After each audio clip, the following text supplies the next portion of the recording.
Hello everybody and happy Pride Month!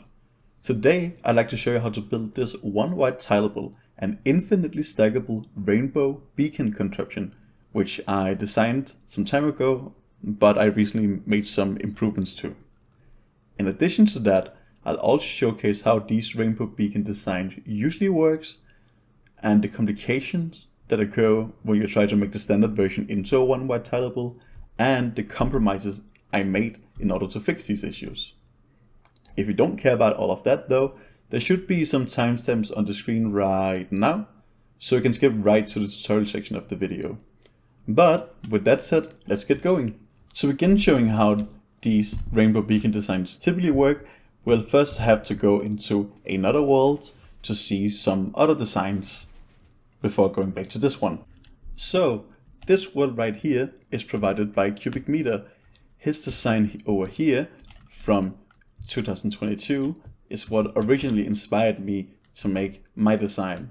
And his design was inspired by this small design over here, which was made by ptefar. I don't know how to pronounce that, but I'll make sure to leave a link to both of their videos down below, and I'll also link to Squibbles' channel. Even though I'm not showcasing any of his designs because I couldn't find any download link for his worlds, but he's been doing a lot of work recently with compacting these smaller designs and also making one that is 2x2, 4x4 but not in the middle, and etc, etc. So I'll highly consider checking his channel out too. To begin with, let's focus on how the colors work. As you can see here, we have a bunch of colored glass that in turn creates this rainbow here. And we can see here, it's a pretty smooth transition and you can't really tell when it changes from one color to the next. So we like to understand how this works. So right here, we have just the glass itself and not the beacons. But to simplify this even more, let's only begin to focus on one section, so from one color to the next. Let's say green to yellow, why not? And now to make it even easier, we'll also delete the bottom row. And to make it even easier, let's turn the yellow ones black and the green ones white. Okay, so if this here looks familiar to any of you, this is because this is a form of binary counting. So, as some of you might know, binary works with having offs and ons, or zeros and ones, however you want to watch it. I'll be calling it offs and ons just because we're going to talk about some other numbers. When counting in binary, each time you add a decimal, that has double the value of the previous decimal. And when dealing with beacons, decimals is equal to going one block up or adding one block. So this one right here has a value of 1, then 2, 4, and 8. Then we can look at what blocks are on and which are off. So this right here is 1, so this is 1. Now the 1 is turned off and the 2 is turned on, so this is 2. Now these are both turned on, which means we have 3, then 4, 5, 6, 7, 8, 9, 10, and so on until we have 16. So 1, 2, 3, 4, 5, 6, 7, 8, 9, 10, 11, 12, 13, 14, 15, or 15, sorry. And that's a pretty good reason for this. This is because one thing that beacons do differently than binary counting, and the thing that differentiates them, is that the two bottom rows have the same value. That means we have 1, 2, 3, 4, 5, 6, 7, 8, and so on until we reach 16. Because we have 1 plus 1, which is 2, 2 plus 2 is 4, 4 plus 4 is 8, and 8 plus 8 is 16. This means that we could, in theory, add another layer to this, but each time we do this, it will be twice as long because you double the counting every time you go one block. This also means that because the two bottom blocks always has the same value, that the top block is always worth 50% of the color value in the beacon. The next one has 25%, then half of that, until you come to the last two, which have the same value. This means that if you take two beacons, then on one of them you could put as many red glass blocks as you want and put one blue on top, and if you then have one red and one blue, they'll have the exact same color. This is because this right here is 50%, then 25, 12.5, 6.25, 3.125, blah blah blah, which means that the lower you go down, the less value they have. A quite interesting thing when working with these segments here, which is easier to see if I turn them all back, as you can see here, is that every time we change color, so let's say right here we have purple, now this right here is our 0, and then 1, 2, 3, 4, all the way up to 16, but now that we change into orange, we just set red as our new 0 value. So now this right here is 0, then 1, 2, 3, 4, all the way up to 16, which again will turn to 0, and then 1, 2, 3, 4, 5, etc. This means that you can infinitely expand this right here. You can make it smaller if you want, you can do anything. And it just makes it repeatable. Now that we know how the colors work, we just need to figure out how to put them in front of the beacon. At first this might seem easy because, well, you can just make a feed tape and push it over here. So let's say right here I want to alternate between pink and yellow, but if I add a normal piston here and power it, you can see it flickers white for a moment, which isn't what we want. We want a smooth transition where we don't have that flickering. In order to prevent this, we need a zero-tick piston and actually a sticky zero-tick piston. Now, if I move this over here and put the button on the piston and press it, you can see it changes immediately without any flickering. And you might just think then, well, then just put a line of beacons right here and call it a day. There's just one issue with that though. See, notice what happens when I try to push it now. So this one doesn't flicker, but these two does. This is because when we do zero-tick pistoning, it's only the block pushed by the piston itself that is zero-ticked. Everything else isn't. And this is what makes things complicated when trying to do a one-wide Tileable design, because we can't just have a line of beacons as we have right here and then just put a feed tape. We'll have to figure out a solution. If we look at this design over here by ptefar, again I don't know how to pronounce that, we can see that he has a zero-ticking device over here that just pushes this one line over here, and then, well, the rest is just to be able to fit all of this long sequence right here. But he only has, again, one beacon. The way that cubicmetre's monster over here works is by binary counting.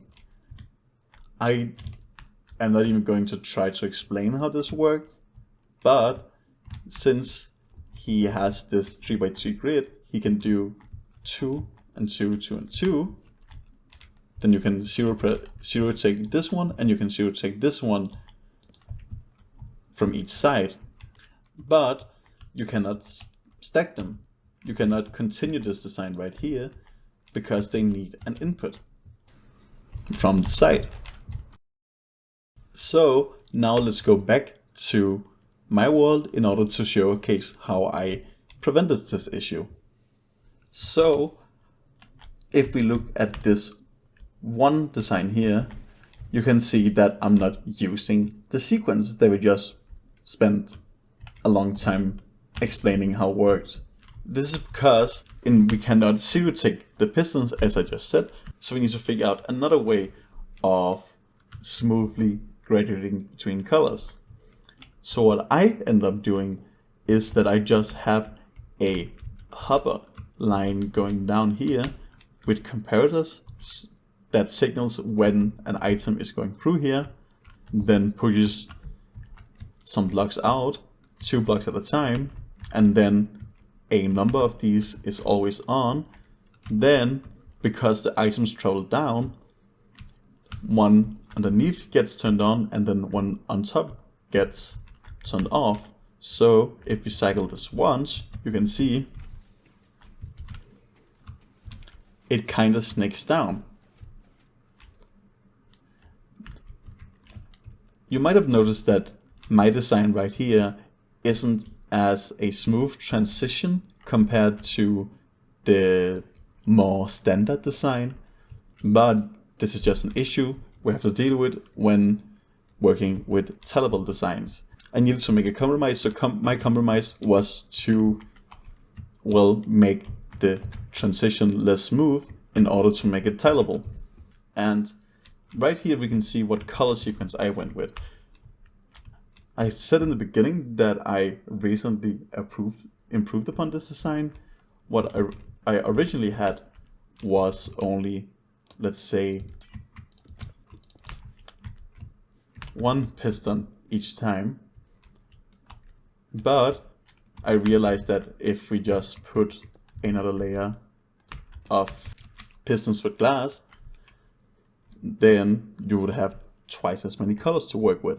In theory, I guess you could have one comparator line up 5 pistons that then use the sequence that I just showcased. So having the one, then 2, then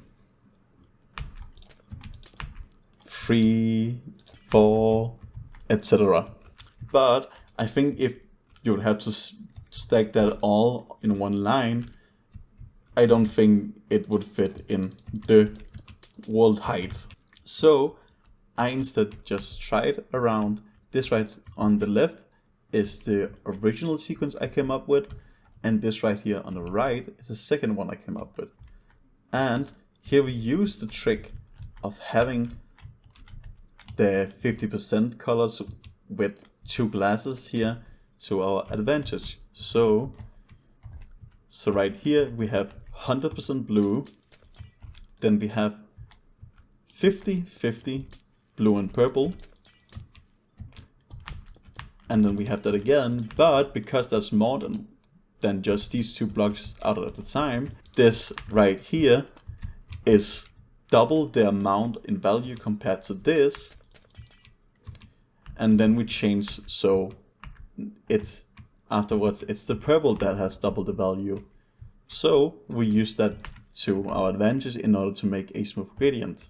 You can see this as being 100%, 66% blue, and 33% purple. And then that again, 66% blue, 33% purple, but then switch to having 66% purple and 33% blue before going over to 100% purple. But again, because there's other colors, meanwhile, that just complicates everything. The reason that this design isn't as smooth as the more standard design isn't actually because we are adding blocks to the bottom, but when we remove anything. So let's again use blue and purple as an example. Let's say we have this sequence right here. Right now, even though it's about 50-50% blue and purple, and even that's actually more purple than blue, because we have 3 on top, this right here is 50%, then 25%, and then 12.5%. This means that over 80% of the color is blue. And if we add one, it just changes ever so slightly because we again have 50, 25, 12.5. So it's only a very, very minuscule difference.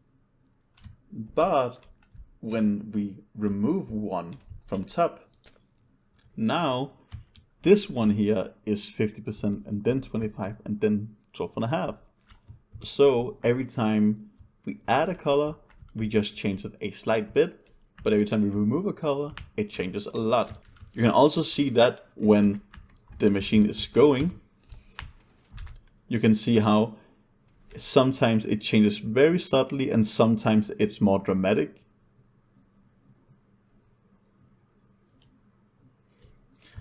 And that's just another flaw with this design. Now with all of that yapping out of the way, let's go into a deep dive of how this actually works. And to do this, we'll just focus on this one tile here, but again, it can be infinitely tileable. So as long as you have the resource, because it is quite resource heavy, you should be able to do this as long as you want. So, as I said, the way this basically works is by having items falling down a hover line, alternating between hovers and barrels.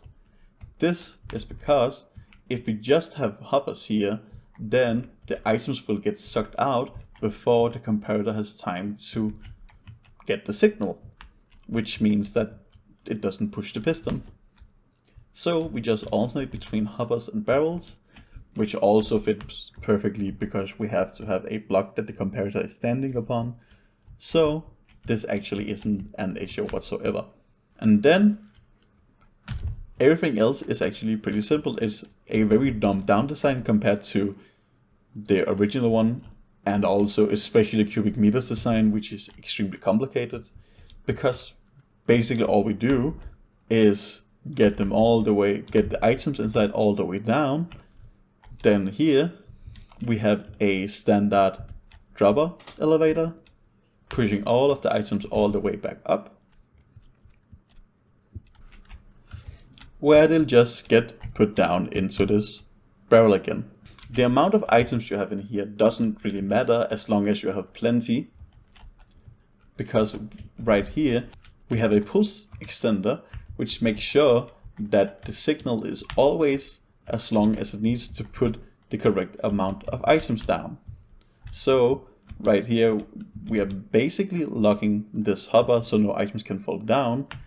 Then when we turn it on, a set amount of items will flow down before it turns off again.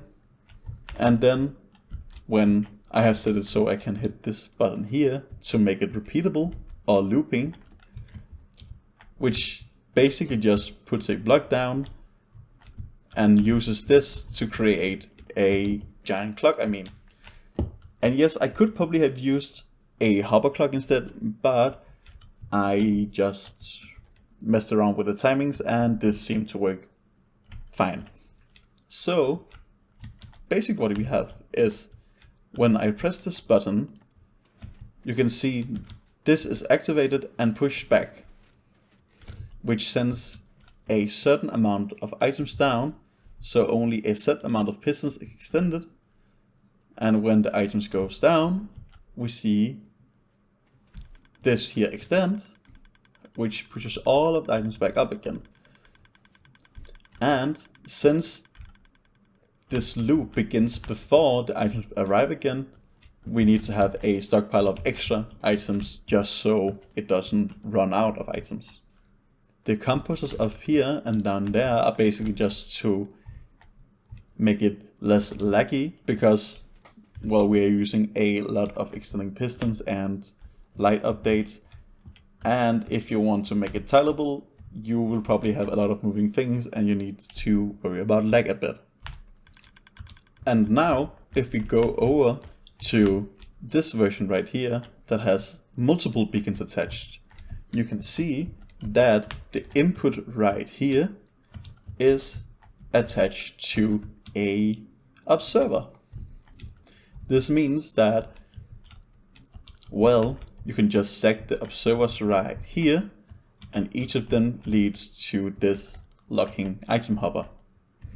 So these will basically, because there's a delay between each observer, will basically trigger them staggered of each other. So if we activate this, you can see that the observers just push and pull the redstone blocks kind of staggered. And you can, of course, tile this infinitely, and it will just create a wave effect and actually makes it so some of the colors might appear more than once in each wave. Since the premise of this design is so simple, I won't do a block by block tutorial, but you can probably look at everything right here. It is very repeatable, both vertically and horizontally, except for maybe the repeaters up here.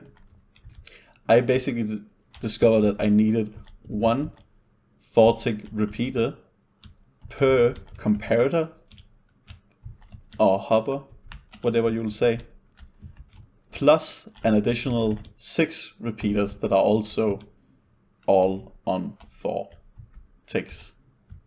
You can also mess around with these timings a bit. Of course, if you make this shorter or longer, it might be different.